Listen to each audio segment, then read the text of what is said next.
Today we're just going to go through a fairly detailed presentation, so a lot of the slides are going to be up for a few moments, and I'm going to kind of go through a lot of the concepts. Mainly because I think a lot of people in this room are going to be aware of a lot of these, but it's a really good way to readdress some of these and build a really good framework for our discussion. We're going to talk about things around this channel shift, something that's actually starting to gain momentum that's called the social web, participative marketing approach, concepts around listening, but as well as planning for digital engagement and social media. But also the key things that Peter would have touched on is that whatever we're building should align with our business goals and our strategy.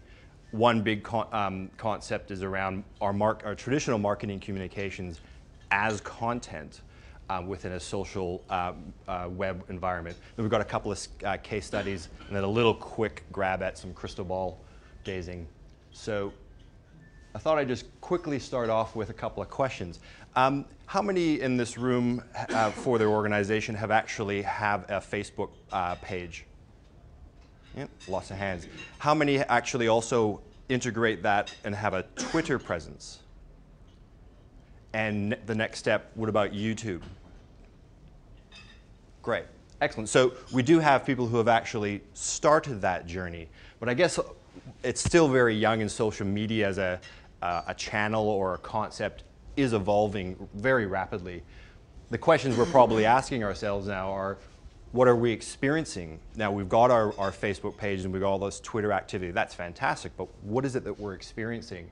Do we actually have the right approach to actually having these tools and presences out there for marketing or actually trying to meet and drive towards our business goals? And is there any value in actually what we're doing versus it just being, okay, well, it's something we need to do from maybe a cost-saving perspective or for competitive parity?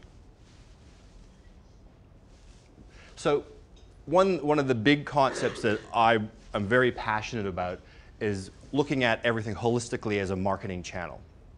And as we sort of see, here's our traditional channels in which our targets or our consumers are actually being touched by our messages.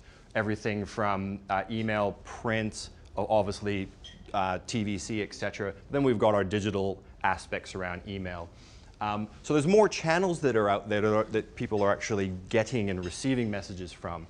One really interesting stat that B&T put out was that 25% of an audience watching a TVC is actually dropping off or disengaging with that time. So those eyeballs are being lost. So the effectiveness of the big channel of television commercials marketing is actually starting to be not as effective as it used to be. And we'll kind of touch on some of that. So that's probably driving this real need around this cross-channel integration. Now, people are no longer passive, and I think that's where the big learning that we're discovering through social media is that now people have tools and platforms to use their voice and actually start to be interacting with media. And again, our marketing communications are media. So we talk about now taking a step closer to what the digital channel is.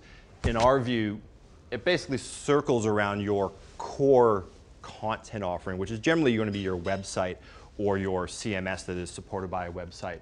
However, it does now spit out to a number of different touch points.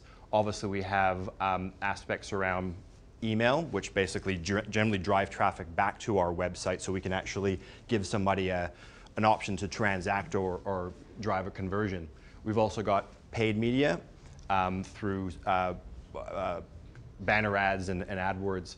Mobile apps and mobile web are now becoming a lot more important due to the penetration of smartphones and the lure of the iPhone, etc. Now social media is also now involved in that. Again, brand messages are getting out across more touch points. Just some quick stats. 90% of homes have a fixed broadband connection. 65% of mobile phones now are enabled to be accessing content and messages through the mobile internet. 35% of those are smartphones, and that is rapidly evolving, where in probably 2 years, smartphones will be the norm. There will not be a classification of a 3G phone. Everything will be a touch device. And then another big key one for brand marketers is 53% have engaged with a product, organization, or brand via social networks. And the last bit is around just another talk about all the explosion of all these different touch point options.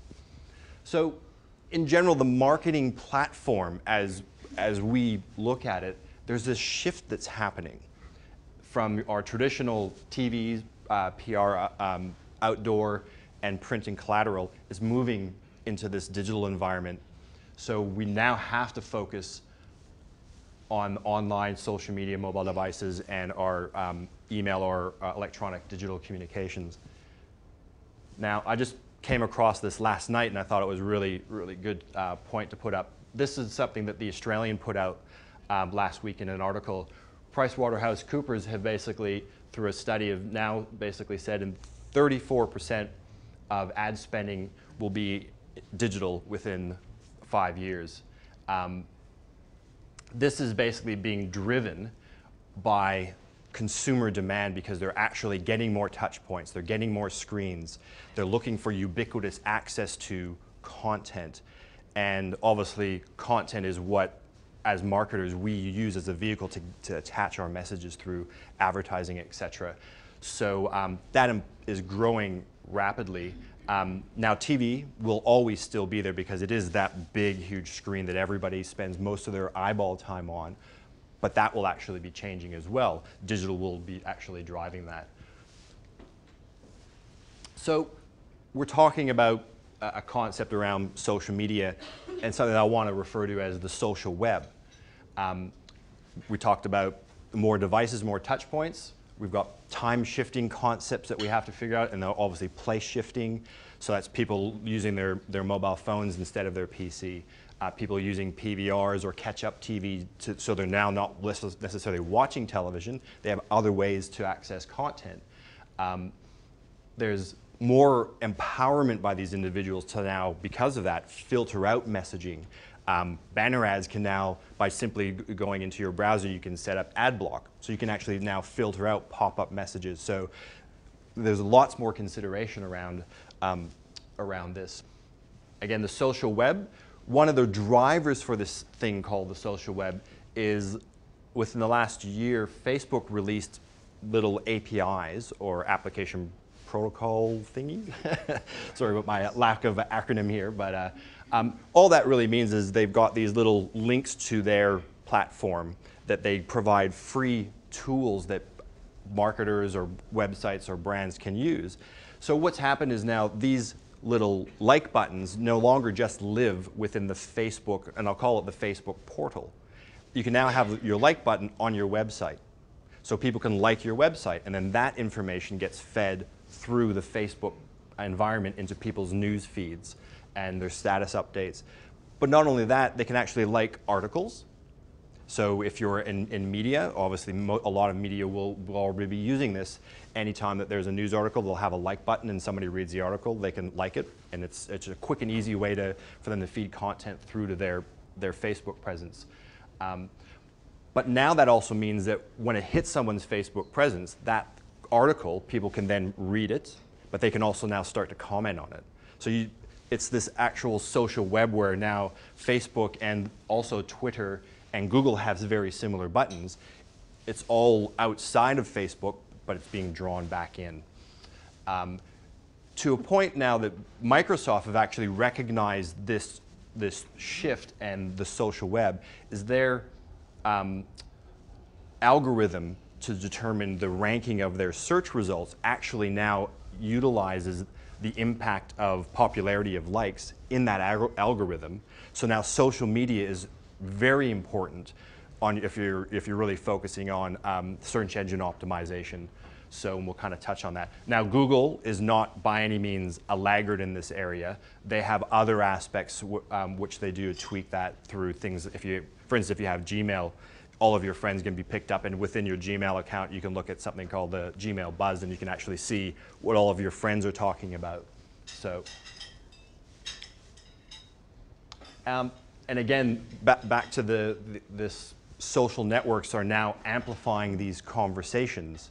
So this is, while I was developing this presentation, I just quickly went to my Facebook page just to see if I could actually find an example. Luckily, I did. This basically shows that a friend of mine, Ronan, back from the music industry, now works in the UK, and there's a product called Spotify, which is, if anybody's not familiar with it, it's a cloud streaming service product, so you can basically sign up and then stream music. And he's loving it and talking about his experience. So again, people are talking about brands and products in social context. Then right underneath that, another one of my friends who lives in the Blue Mountains was complaining about Reed Constructions had parked a construction truck right in front of his driveway. And you probably can't see it, but I didn't think he was using the most colorful, positive language in there. So, but that's a great example around, this is in the social context, what your brand or product, what is being talked about. So these have significant influence, and we need to consider that. But on the flip side, what we lose in control, we gain in brand engagement. So let's not look at it as a big, scary problem. It's actually a great opportunity. If we actually think about that and understand these conversations are happening, no one's going to come into my Facebook page and try and shut down those personal conversations, because my Facebook page is private, so brands aren't going to find out about that. People who have it more public, no, they might be able to listen in and find out about it. But again, that's the key thing, is we think positively about the opportunity. However, back to the power of social media. So this isn't even, this slide isn't really talking specifically about social media, but what it is saying is that if somebody actually makes one complaint, an escalated complaint, meaning they call a call center and they say, I have a poor service with my mobile network, let's say. Underneath that, there's probably another 50 people who have that same feeling, but they haven't actually went out and made an escalated claim or an actual one. But if you add that up to then the amount of instances, you're looking at around 1,400. So this is showing the capacity that if you actually receive one complaint, there's probably about 1,400 word of mouth complaints sitting underneath that. Now, Justin, one of our colleagues, when we walked through that, also mentioned the fact that he's got another stat, which we're going to look at, is that actually take that, now add in the influence of social media and the way these conversations start to happen, that multiplies out even more. So I guess the story is that every brand has a weak spot and is vulnerable to that. Coca-Cola, one of the most loved and respected brands around the world, it has some weak spots. There's concerns around that their plastic bottles are causing either cancer or it's a litter hazard.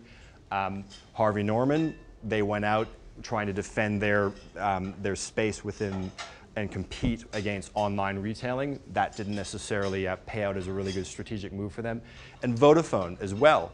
They have network stability issues and as of late, some privacy and call center issues. So every company will have a weak spot. To show you the impact of potentially not having a plan and addressing those weak spots, when Vodafone recently had some issues around privacy, etc., if I point to Whirlpool, Whirlpool is, for those who don't know, is kind of a consumer tech blog, more like a bulletin board, so it's kind of a bit old school, but still it's a place that a lot of people participate in conversations with. Just went nuts over it. And that's just one presence that's not Facebook or Twitter. That rolled on to actually somebody had developed facebookfail.com, or sorry, vodafail.com.au. So this was just somebody who just complained about, or was complaining about the network in general, decided that he was going to set up a boycott or a protest site.